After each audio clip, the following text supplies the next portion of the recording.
Thank you, Mr. Speaker Pro Tem. Thank you, Representative Rosenthal and Representative Sayers, for bringing this resolution. I wanted to just take a few minutes to tell you a story, and I'll try and make it brief. In 1940, Lithuania, which had been a thriving independent nation, was invaded by Stalin. And Stalinists took over Lithuania. It became part of the Soviet Union. And Lithuania had been a haven for Jews for hundreds of years, a tolerant, multicultural, multi-religious community. The communists were not very accommodating of any religious beliefs. But in Kaunas, Lithuania, under Stalin, there was an iron foundry in Kaunas that was managed and run by a factory foreman by the name of Vytautas Rinkevičius, a Lithuanian Catholic. Most Lithuanians were Catholic. And it went on during the year that Stalin ruled Lithuania. In 1941, the Nazis came to Lithuania on their thrust toward Stalingrad and Moscow, and they occupied Lithuania. They kept the iron foundry running, of course. It was an important war asset for the Nazi war machine. And the first thing they did when they came into Lithuania was they rounded up all the Jews of Lithuania, and in the villages they took them into the forests and they were shot there. But in the towns they were herded into ghettos, which later became concentration camps in the case of Kaunas. And there was a 17-year-old girl called Margaret Stromas. She was put into the Kaunas ghetto, and a 24-year-old man by the name of Joseph Kagan that was also put into the Kaunas ghetto, and they both individually from separate families found themselves there. And on October the 28th, 1941, everybody in the Kaunas ghetto was ordered into the square of the ghetto, and they were sorted into those that could work and those that could not work.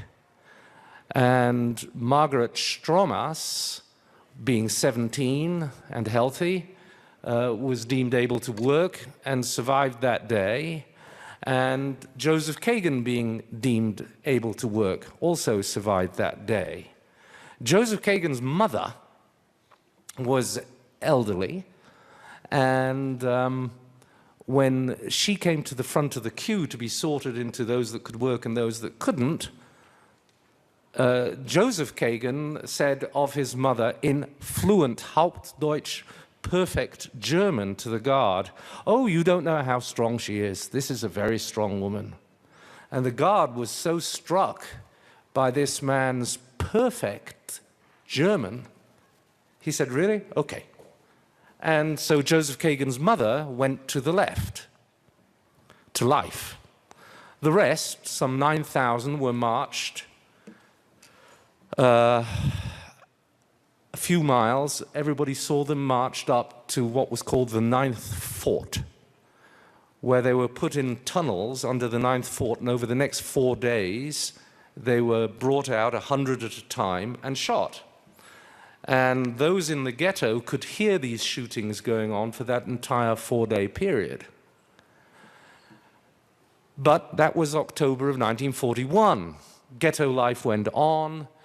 Slave labor brigades were organized, and Joseph Kagan was assigned to the iron foundry just outside the ghetto wall. So every day he would go out from the ghetto to the iron foundry where he would work, along with about 60 other inmates. They were usually accompanied by two guards, two German guards, and the place was run by Vytautas Rinkevičius, as it had been run before the Nazis came. This Lithuanian Catholic who I told you about. One day, in the iron foundry, one of the guards was kicking and beating and generally beating up one of the inmates because he displeased him in some way, and the other inmates knew better than to do anything about it. They just carried on with their work.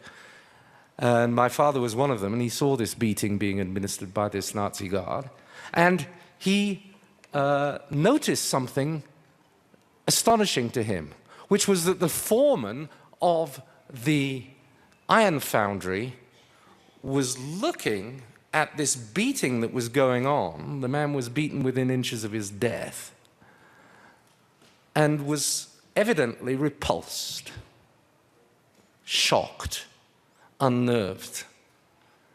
And my father in that moment decided that this foreman of this iron foundry where he as a slave had been made to work still had not lost his humanity among all the hell and the chaos of the Nazi occupation and the extermination of the Jews that was going on throughout Lithuania.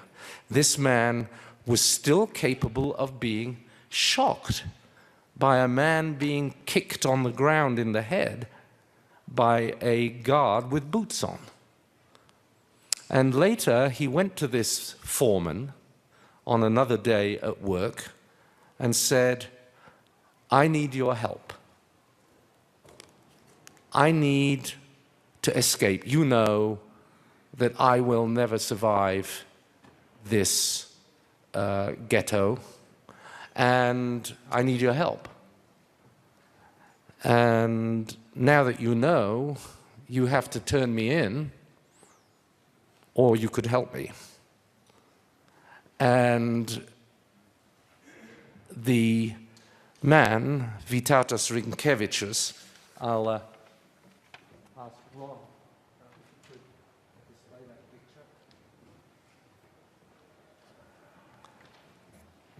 This man, Vytautas Rinkevičius, said, "I'll help." And together, and he stayed home after work, and he built, and that's Vytautas Rinkevičius in the photograph that is being held there. The man with the glasses in the photo is Vytautas Rinkevičius. He said, "I'll help." And he, sometimes helped by my father, built a box in the attic of the iron foundry. A box that it was so small that if you went up to the attic, you wouldn't notice that there was an extra closet in the attic.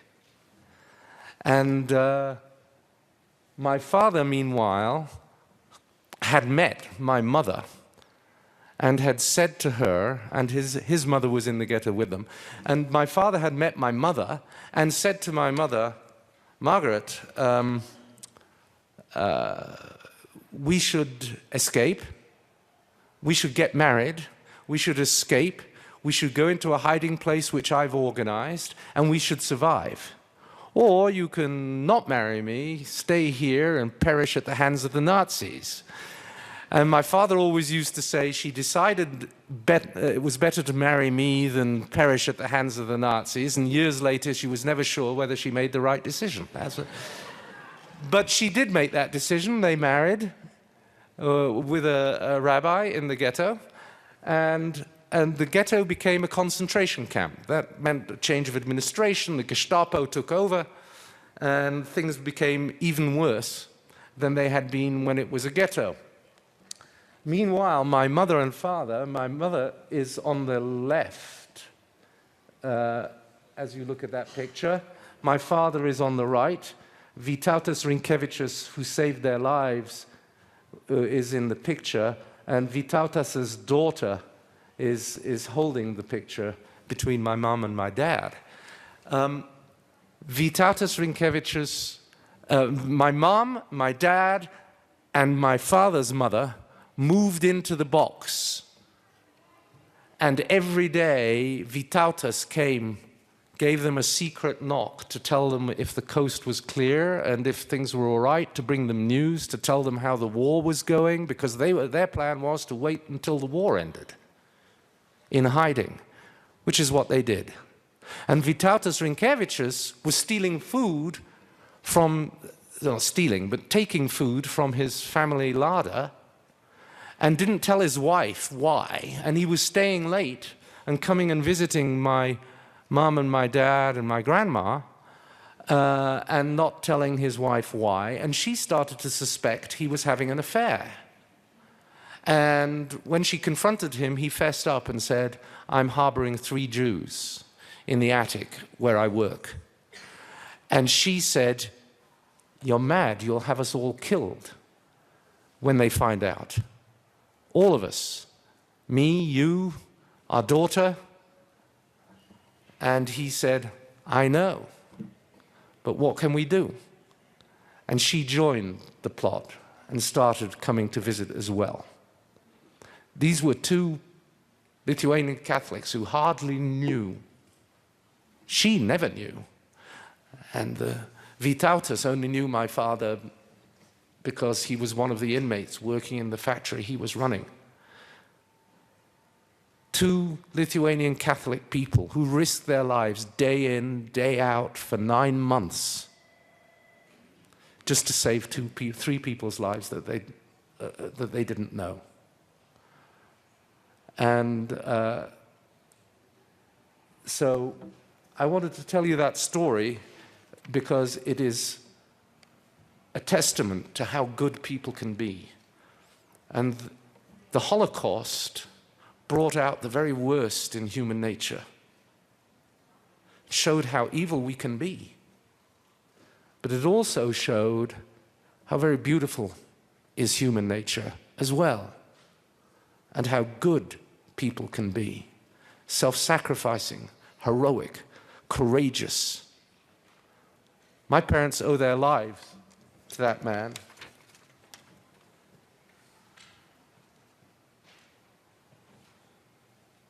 And that box that they lived in for 9 months, from which they were fed, a model was made of it.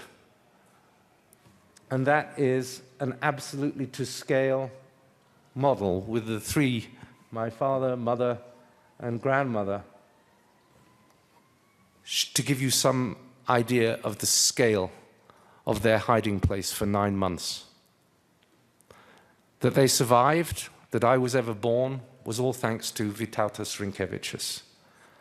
And I want to thank him now, here, publicly, for having been such a hero. May you rest in peace, Vytautas.